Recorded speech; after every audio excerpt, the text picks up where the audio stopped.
Friends, स्वागत है आपका अपने यूट्यूब चैनल हिंदी डेस्टिनेशन में और मैं आपकी सुमन मैम।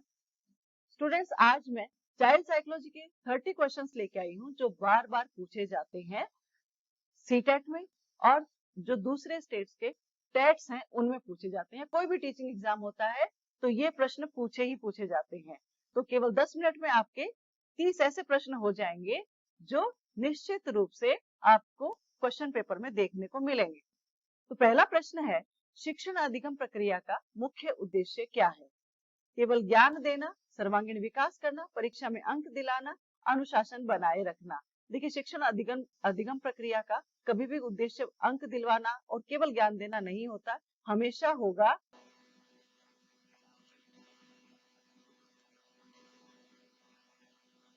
सर्वांगीण विकास करना।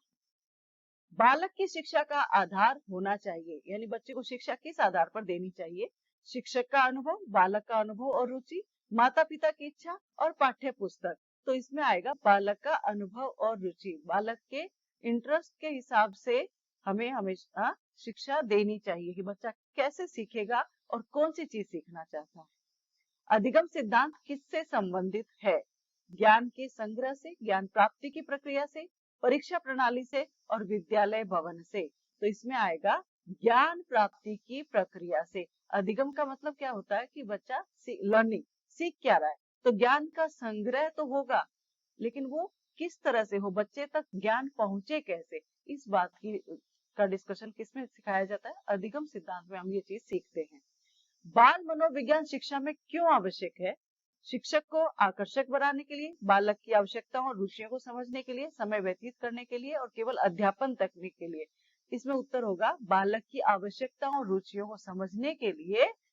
जो हमारा बीएड कोर्स वगैरह भी होता है उसमें बाल मनोविज्ञान को शामिल किया गया है ताकि हम समझ सकें कि बच्चे को कैसे पढ़ाना है।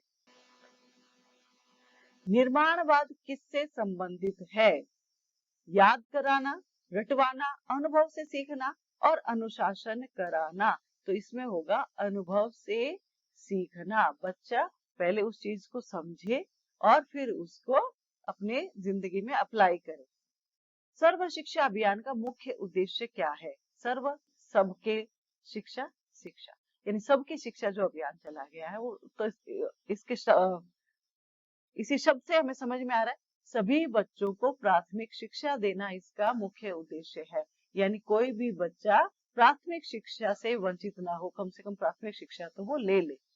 ब्लूम का वर्गीकरण किससे संबंधित है? शारीरिक विकास, संज्ञानात्मक, भावात्मक और क्रियात्मक क्षेत्र, विद्यालय प्रबंधन और पाठ्य पुस्तक लेखन।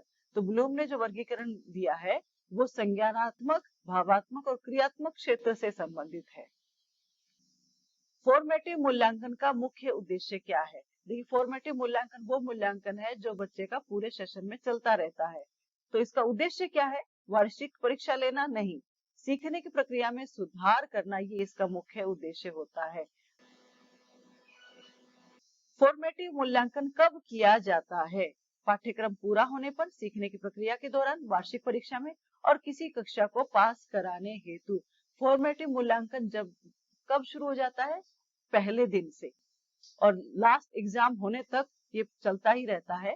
तो हम इसका मूल्यांकन कब आएगा? इसका टाइम पूछा जाए तो सीखने की प्रक्रिया के दौरान, यानी हम जब भी बच्चे के साथ होते हैं तो बच्चे का मूल्यांकन कर रहे होते हैं। कक्षा में विविधता से निपटने का सर्वोत्तम तरीका क्या है? कक्षा में विविधता होती है, कैसे? लिंग की विविधता होती है, भाषा की विविधता होती है, संस्कृति की विविधता होती है, तो उससे हम कैसे निपटे? तो सबसे अच्छा तरीका क्या है? सबको एक जैसा पढ़ाना नहीं, व्यक्तिगत अंतर को ध्यान में रखना, केवल तेज बच्चों पर ध्यान देना और परीक्षा परिणामों पर जोर देना। तो व्यक्तिगत अंतर को ध्यान में रखते हुए हमें पढ़ाना है, तो हम जो विविधता की परेशानी है उससे निपट सकते हैं। यानी किस बच्चे को किस भाषा में किस तरीके से समझाना है ये हमें पता होना चाहिए। आईसीटी का पूरा नाम क्या है? International communication tool, information and communication technology, internet computer technique, integrated communication theory. तो इसमें आएगा इंफॉर्मेशन एंड कम्युनिकेशन टेक्नोलॉजी, ये याद कर लीजिएगा। आईसीटी का शिक्षा में उपयोग केवल मनोरंजन, ज्ञान का आदान प्रदान और अधिगम, केवल खेल और केवल प्रयोगशाला कार्य। तो इसमें उत्तर होगा हमारा बी, ज्ञान का आदान प्रदान और अधिगम। यानी बच्चों तक ज्ञान पहुंचाना और फिर वो अपने विचारों को हमें बताएं और अधिगम वो उस चीज को सीख जाए। इसके लिए हम आईसीटी का प्रयोग करते हैं। आईसीटी का प्रयोग शिक्षा में क्यों किया जाता है? मैंने अभी बताया, केवल मनोरंजन के लिए नहीं, सीखने को रोचक और प्रभावी बनाने के लिए, समय व्यर्थ करने के लिए और केवल हार्डवेयर बेचने के लिए। तो हमारा उत्तर होगा यहाँ पर सीखने को रोचक और प्रभावी बनाने के लिए हम ये काम करते हैं।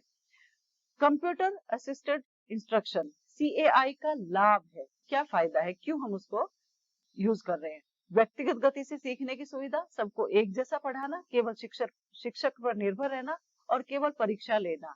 तो इसका होगा व्यक्तिगत गति से सीखने की सुविधा, यानी बच्चा अपनी गति से उस चीज को पढ़ सके।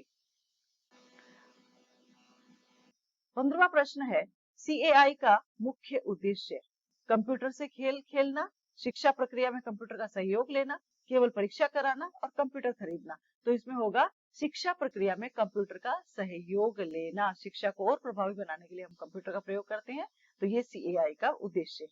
ई लर्निंग का मुख्य आधार क्या है? आईसीटी, केवल शिक्षक, केवल ब्लैक बोर्ड और केवल प्रोजेक्टर। तो इसमें होगा आईसीटी।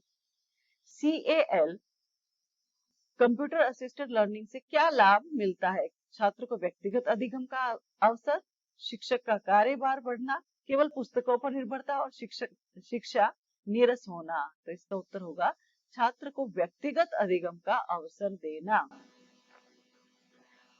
हार्डवेयर का उदाहरण है operating system, CPU, MS word और पावर पॉइंट।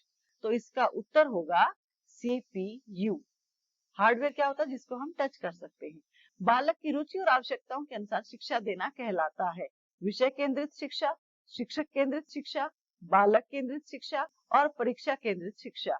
तो बालक की रुचि और आवश्यकताओं के अनुसार अगर हम शिक्षा देते हैं तो फिर वो शिक्षा हो जाती है बालक केंद्रित शिक्षा।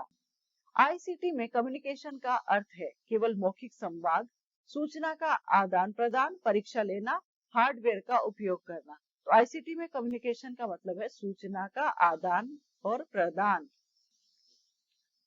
आईसीटी का भारत में सबसे बड़ा अभियान कौन सा है? कि शिक्षा में कंप्यूटर को हम इंक्लूड करें, इसके लिए सबसे बड़ा अभियान कौन सा चलाया गया है? Make in India, green India, digital India और स्वच्छ भारत। तो इस अभियान का नाम है डिजिटल इंडिया। अगला प्रश्न है, प्रोजेक्टर किस श्रेणी में आता है? Input device, output device, storage device और प्रोसेसिंग डिवाइस। प्रोजेक्टर किस श्रेणी में आता है? तो ये होगा आउटपुट डिवाइस। शिक्षण की कौन सी विधि बालक को सक्रिय भागीदारी के लिए प्रेरित करती है? कि बच्चा भी पूरा एक्टिव रहे, कौन सी विधि है? व्याख्यान विधि, प्रश्नोत्तर विधि, प्रदर्शन विधि और निर्माणवादी पद्धति। इसमें कौन सा होगा? तो हमारा उत्तर हो जाता है यहाँ पर निर्माणवादी पद्धति, यानी बच्चा खुद से क्रिएट करेगा। CAL का लाभ है, CAL का लाभ व्यक्तिगत अधिगम, सबको एक जैसा अधिगम, केवल परीक्षा परिणाम और केवल शिक्षक पर निर्भरता। तो CAL से क्या होता है? बच्चा अपनी गति से पढ़ सकता है, तो ये होगा व्यक्तिगत अधिगम। CAI की एक विशेषता है व्यक्तिगत गति से सीखना, सबको एक जैसा पढ़ाना, केवल किताब पर आधारित और केवल मौखिक शिक्षा। तो इसमें होगा केवल ऑप्शन ए व्यक्तिगत गति से सीखना। शिक्षक कक्षा का मार्गदर्शक होता है, यह विचार किस दृष्टिकोण से मेल खाता है? पारंपरिक दृष्टिकोण, निर्माणवादी दृष्टिकोण, व्यवहारवादी दृष्टिकोण और नकारात्मक दृष्टिकोण। शिक्षक कक्षा का मार्गदर्शक होता है, तो यहाँ पर हो जाएगा फिर निर्माणवादी दृष्टिकोण। ब्लूम के वर्गीकरण में विश्लेषण किस स्तर पर आता है? निम्न कोटि का संज्ञानात्मक क्षेत्र, उच्च कोटि का संज्ञानात्मक क्षेत्र, भावात्मक क्षेत्र और मनोदैहिक क्षेत्र। तो जो विश्लेषण है वो आएगा उच्च कोटि का संज्ञानात्मक क्षेत्र, यानी बच्चा किसी चीज को समझ लेता है, फिर विश्लेषण कर पाता है, समानता और अंतर जब समझ पाता है, इसलिए यहाँ पर आएगा उच्च कोटि का संज्ञानात्मक क्षेत्र विश्लेषण में आता है। आईसीटी का प्रमुख घटक कौन सा है? हार्डवेयर और सॉफ्टवेयर, केवल हार्डवेयर, केवल सॉफ्टवेयर, केवल प्रोजेक्टर। तो उत्तर होगा हार्डवेयर और सॉफ्टवेयर दोनों इसमें आते हैं। आईसीटी का शिक्षा में प्रयोग किसके लिए नहीं है? व्यक्तिगत अधिगम, मूल्यांकन, सूचना आदान प्रदान, शारीरिक व्यायाम। तो इसमें होगा व्यक्तिगत अधिगम। अच्छा, किसके लिए नहीं है? तो होगा शारीरिक व्यायाम के लिए नहीं होगा। बाकी इन सब चीजों के लिए आदान प्रदान भी करते हैं, मूल्यांकन भी बच्चों करते हैं और व्यक्तिगत रूप से बच्चा अधिगम भी प्राप्त करता है। आईसीटी का भारत में सबसे बड़ा अभियान कौन सा है? डिजिटल इंडिया, ग्रीन इंडिया, स्वच्छ भारत और मेक इन इंडिया। तो आईसीटी का सबसे बड़ा अभियान डिजिटल इंडिया है। तो यहाँ पर हमारा वीडियो समाप्त होता है। वीडियो में लास्ट तक बने रहने के लिए बहुत बहुत धन्यवाद। वीडियो अच्छा लगा तो अपने दोस्तों के साथ शेयर कीजिए। मिलते हैं अगले वीडियो में। धन्यवाद।